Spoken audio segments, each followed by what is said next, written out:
नमस्कार, जय Jagannath. YouTube channel को मोर स्वागत। आज है चैत्र मासर दशमी गुरुवार। आज दिन में सुदुषा व्रत पड़ी। यहाँ चैत्र मास जेहेतु ये नुआ जो मैंने व्रत बांधि ना सुदुषा व्रत बांधि ना से आज नुआ करें ना कहीं यहाँ चैत्र मास को अंडीर मास कहती।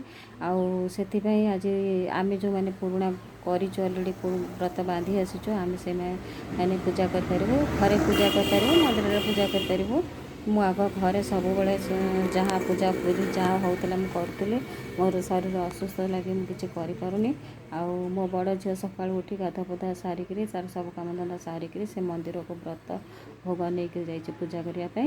मु घरे गाधे पाधे बसी तो अन्य कम ये किसी करें झी मत कही तू किसी करन तू बसतु मुझे दुकान घर सफा सुतरा करी बस। आज मंदिर फेरला आम टे भोग पाइबू व्रत बांधबू खिचड़ी डालमा कर खाइबू। तेणु भगवान को डाकुची आपण मैंने समस्ते भगवान को कृपार भलरे था आम मैंने भलरे अच्छु। मोर भिडियो को देखा बेले आग सब्सक्राइब करदे। सब्सक्राइब करने द्वारा मोर अलग अलग भिडियो सब देखिपारे। लाइक शेयर कमेंट करें जनइबे। रही नमस्कार, जय जगन्नाथ।